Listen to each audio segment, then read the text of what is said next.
Profesor Luis Barrero, eres de Guantánamo. Sí. ¿Dónde estudiaste? Estudié desde los 4 años de edad en el colegio Sarah Church, el llamado Colegio Americano de la ciudad de Guantánamo. Te estoy haciendo esta entrevista porque sentí una gran satisfacción hace una semana cuando fuiste invitado a un evento que lo he aplaudido enormemente, cuando veteranos que jugaron en el equipo Joturos del Instituto de Guantánamo, ahí estabas tú. Y me llama la atención un profesor del Miami-Dade College, un individuo de lecturas, pero que tiene la misma estatura que yo. ¿Qué tú hacías jugando en el team de básquet? A no ser que tú dieras golpe, pisara, hiciera trabajo sucio para lograr colar la pelota, porque eso me intriga, pero estás en la historia y te dieron un reconocimiento.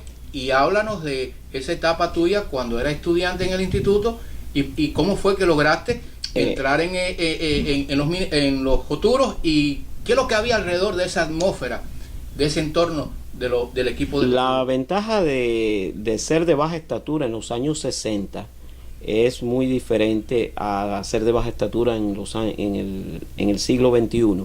Hoy cualquier joven, cualquier muchacho tiene 6 pies de altura y es pequeño para un equipo de basquetbol. Pero en los años 60, recuérdate que el mundo ha evolucionado, creo yo de medicina no sé mucho, pero indudablemente creo que la población va creciendo y también van creciendo las reglas deportivas.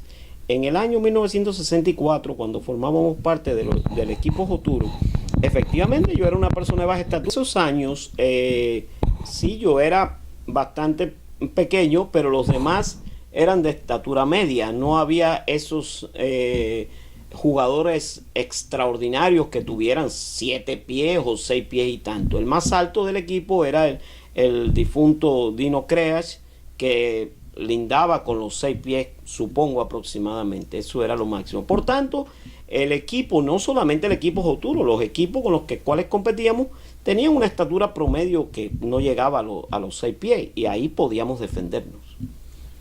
De todas formas, intriga enormemente que el profesor Luis Barrero formara parte de aquel entrañable equipo de los Joturos. Te quiero preguntar, aunque después te voy a preguntar los managers que tenían ustedes, el equipo, el nombre de los que integraban el equipo, pero el guantanamero algunas veces se caracteriza, y más los jóvenes estudiantes, de improvisar con rapidez.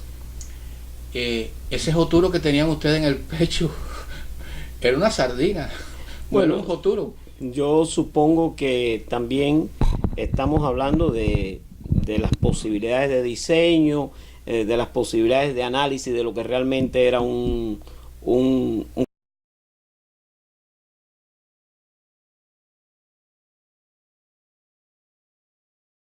pez de ese tipo.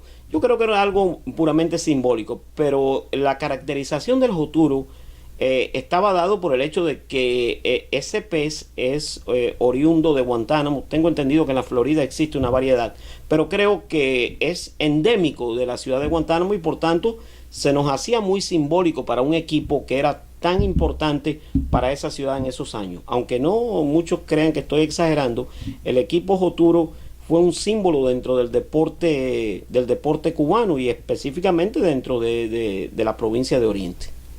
¿A quién se le ocurrió la idea de...? No tengo la menor idea. Ya cuando yo creo que todos los que integramos el equipo, ya eso tenía el nombre de Joturo. Pero es que yo creo que ustedes fueron precursores, porque el nombre Joturo y el pececito no se manejaba mucho en aquella época en los mentideros guantanameros.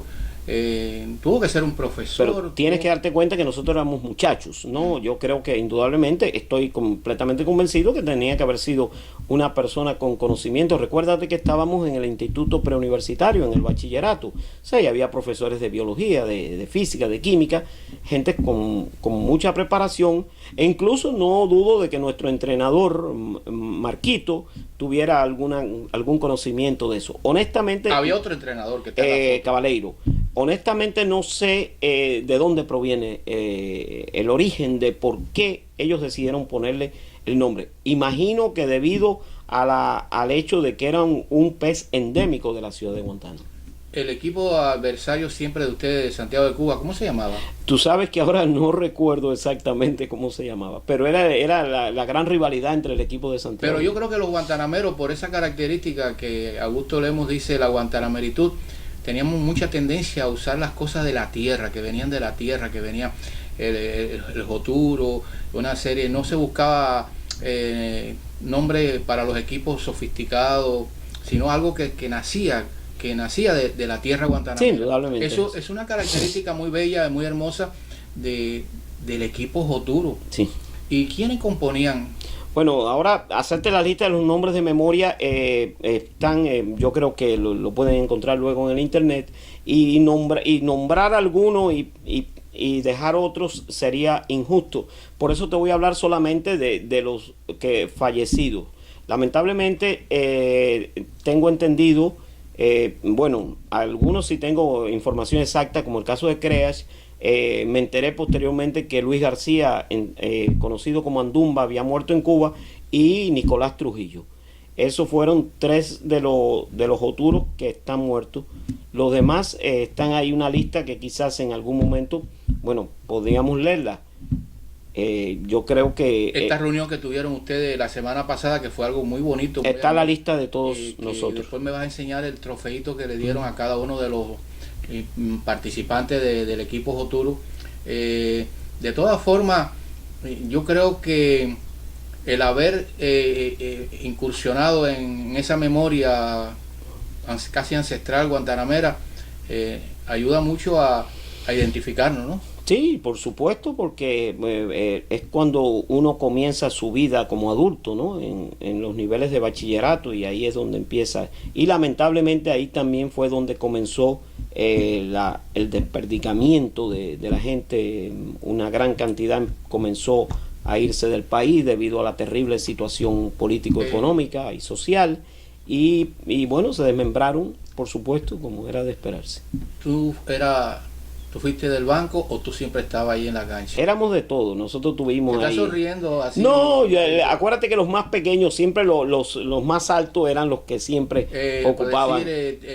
Andumba, Dino Creas, teníamos Mel Delgado, que cuando aquello era alto, y ahora a los niveles actuales es pequeño, y así sucesivamente. Los más pequeños éramos Jaime Sánchez, Jorge Pérez, que ese es otro que me han dicho que murió porque se había quedado en Cuba, y yo.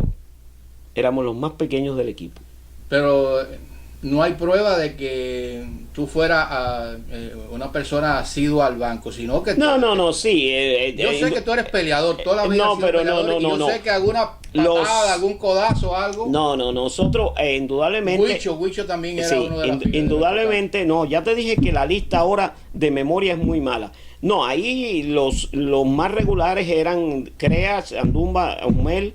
Ahora no recuerdo exactamente, porque la memoria falla con los años y con la falta de contacto con las personas. Pero eran Andumba, Dino Creas en el centro, por supuesto, Osmel, y ahora exactamente no recuerdo. Quizás en algún momento hablando con otros joturos podamos refrescar esa... Son muchos años, Manolito, demasiado años. Esa reunión que tuvieron ustedes esta semana pasada en casa, creo que de Sánchez. Jaime Sánchez. De Jaime Sánchez, que tuvo esa gran iniciativa. Yo creo que a mí me encantó, al extremo que mi blog Villa Granadillo le otorgó a ustedes definitivamente, sin pensarlo mucho, el premio Futuro. Gracias. En el caso, ¿qué ambiente respiraste allí? Por supuesto, años? En primer lugar, agradecer la iniciativa de Jaime, la hospitalidad, el cariño con que hizo todo aquello, y todos los demás estuvimos ahí la mayor parte del tiempo abrazándonos. Yo creo que fue extraordinario volver a revivir esa época, ¿no? Y volver a revivir esa situación. Yo creo que es muy importante. Y ya que mencionas el hecho de dónde estudié, había muchos alumnos del Colegio Sarah Archers también mezclados allí, porque éramos la gente de esa época. Es esa generación. Entonces, Sánchez, que fue el que tuvo la idea, que ahora quiero que lo enseñes, que lo encuentro precioso. Él no era Joturo. Sí, claro, Él fue Joturo. Claro que sí, Fantástico, claro que es muy sí. importante. Claro. Entonces eso es lo que... ¿Y por qué dicen los 60 años? Porque Para extender al mundo, regar al mundo que se exagera.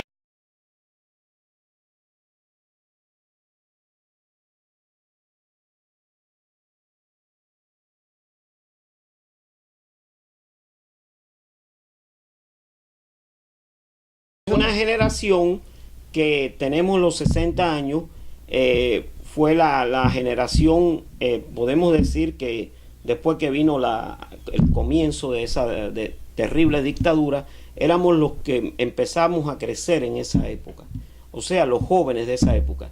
Por ejemplo, si mencionamos el caso del Colegio Sarachur, yo fui uno de los que terminó el Sarachur cuando fue intervenido por la dictadura.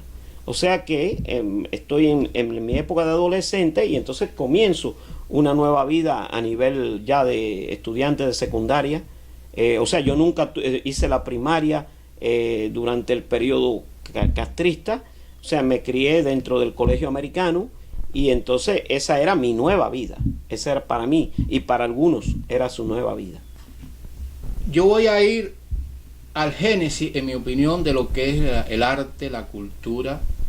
En primera, creo que yo soy un amante de la novelística y soy un enamorado de la novela burguesa u ochocentista. Balzac, Blasco Ibáñez, Dostoyevsky, esos individuos que están en letras de oro, lo que fue la novela burguesa u ochocentista, que tenía una independencia total o casi total. Viene un proyecto más reciente cuando Lenin crea el realismo socialista, que es una especie de literatura diferente totalmente a la burguesa y a la ochocentista. En la literatura burguesa y ochocentista, el autor se mete dentro de la historia como uno más y a cada uno de los personajes le da su propia característica, su propia personalidad. En el realismo socialista de Lenin, el autor se vuelve un promotor, se vuelve un director de orquesta. Todo el que haya incursionado en el realismo socialista de Lenin, de Vladimir Ilich Ulyanov Lenin, aquella lapidaria expresión violenta cuando dijo: la literatura tiene que estar en función, déjame explicarlo mejor, la literatura tiene que estar en función del partido.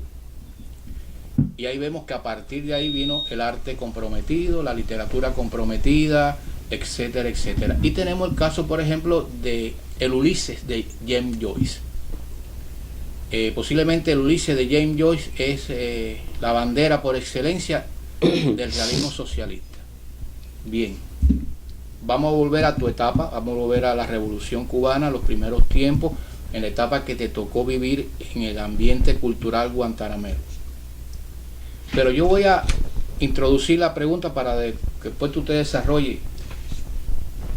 Empezando la década de los 60, un día, en Minas del Frío, en la Sierra Maestra, el Ministerio del Interior convocó a un grupo de intelectuales para crear todo aquel aparataje del régimen con relación a la cultura.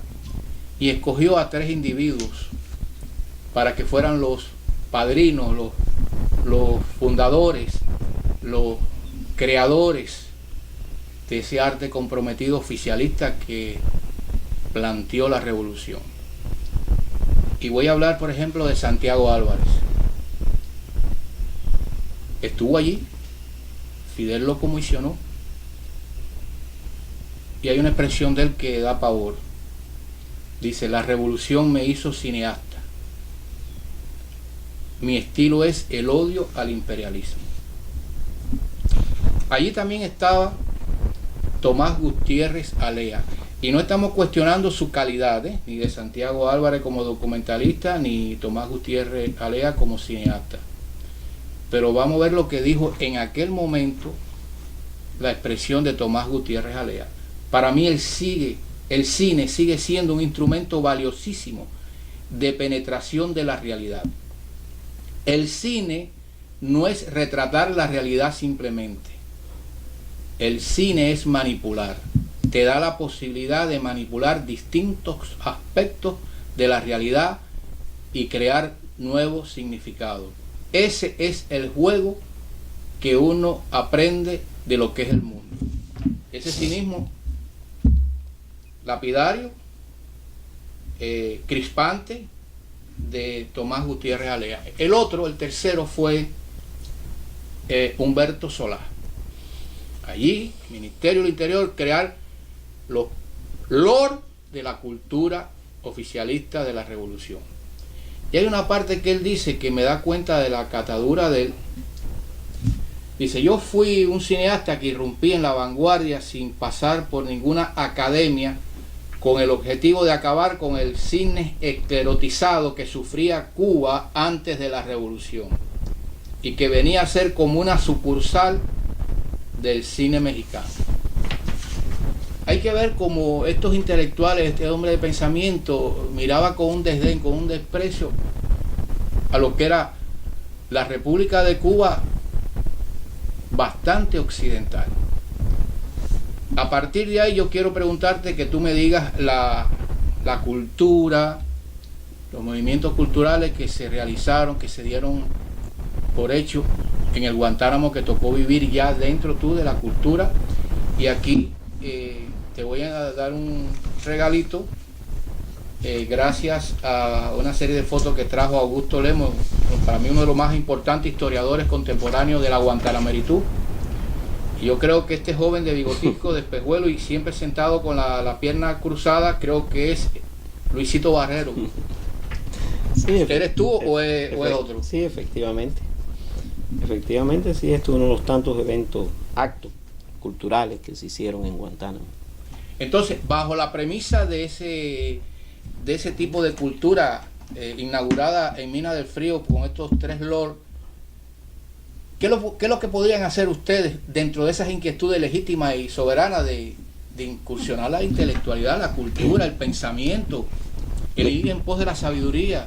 Mira, como te dije anteriormente, existe todavía la cultura oficial estipulada, establecida, dirigida, controlada, administrada por la dictadura, por el gobierno, y existen las personas con inquietudes culturales, como existen en todas partes del mundo. La diferencia es que en otras partes del mundo, de acuerdo a sus posibilidades mayormente económicas, cada uno funciona de su manera. En Cuba hay que ajustarse a lo establecido, pero como el cubano en su idiosincrasia tiene esa habilidad de colarse, llega el momento en que puede quizás no romper ese establishment, como diríamos, usando un americanismo, un anglicismo, pero sí siendo aceptado por los mecanismos oficiales en tanto tú no atentes contra ellos. Es lo que pasó en Guantánamo, como me imagino que pasaría en todas las ciudades de Cuba, donde grupos de gente de distintas edades con inquietudes culturales empezaron a generar sus propios movimientos, a veces amparados por los mecanismos oficiales, a veces de forma totalmente individual o bajo cuestiones domésticas. En este caso específico de esta foto que traes aquí, muy antigua, porque históricas son todas, estoy yo, que soy el más joven de ese grupo, y aquí tienes el caso concreto. ¿La puedes exhibir un poquito con la pantalla? Nada más ahí. El señor de la izquierda es Daniel Puerto, imagino que estará muerto hace muchos años, que era un exiliado catalán. Que republicano, vivía, por supuesto. No, ¿no? No, que vivía en Guantánamo. Y el de la derecha es Juan Torrel, creo que murió, que era un miembro prominente de la Iglesia Católica de Guantánamo. O sea, y en ese momento yo que estaba creo que empezando a estudiar en la universidad. O sea, hay otros ahí. Hay mucha gente, pero de espalda no puedo conocerlos. Pero lo importante es que eso que nos reunimos ahí, teníamos nuestras propias inquietudes culturales. No necesariamente respondíamos ni al partido, ni a la revolución, ni a nadie. ¿Qué salió de ahí? Bueno, pues nada, porque para que pueda trascender tienes que tener el apoyo del gobierno. Si no tienes el apoyo del gobierno, no trasciende, como sí sucedió en otras ocasiones en las cuales yo participé, donde actividades ya que estaban auspiciadas por el gobierno podían trascender a nivel provincial, a nivel nacional, incluso a nivel internacional. Lo que sucede es que mencionaste ahorita el hecho del gobierno en el caso de Rusia, pero no mencionaste un hecho importante. Si bien Lenin no fue realmente el creador del realismo socialista, fue el que lo propició. O sea, el que lo controló, el que lo dirigió, y yo creo que por muy poco tiempo realmente, porque figuras como Mayakovsky y otras figuras se salieron del ambiente ese. Pero incluso figuras que todavía aceptaban el sistema soviético, como es el caso de Mayakovsky, hasta que en algún momento ya chocó con ese sistema.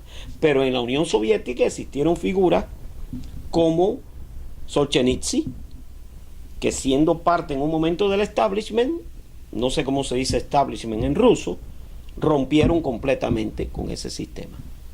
O Boris Pasternak, que también lo hicieron. En Cuba ha sucedido exactamente lo mismo. Ahora, por supuesto, no vamos a comparar este grupo con ninguna de esas personalidades, pero es lo que ha sucedido y lo que está sucediendo. Siempre ha habido en Guantánamo grupos e individuos interesados por la cultura que han estado no al margen, pero separados un poco del sistema oficial, y grupos que han estado dentro del sistema oficial. En ocasiones se han intermezclado, interrelacionado, en ocasiones no. Como es el caso de la figura cimera de la cultura cubana, guantanamera, que es Regino Botti, cuyo nombre fue reivindicado en el año 1978 por esfuerzo que hicimos algunos, modestamente yo, con dirigentes de la cultura nacional como Sergio Chaplin y Roca Solano, que llevaron eso a poder hacer que Botti tuviera el verdadero lugar que merecía. Luego pasó todo el proceso. Actualmente la casa de Botti está prácticamente abandonada y el proceso empieza a revertirse. Pero los que hicieron aquello no lo hicieron por amor a la revolución, sino por amor a Regino Botti. Y al final,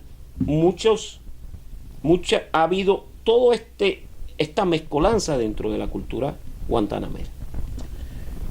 Yo creo, hablaste la palabra trascender. Yo creo que el intelectual, el escritor, el artista, su gran motivación es trascender, transmitir a los demás cosas propias.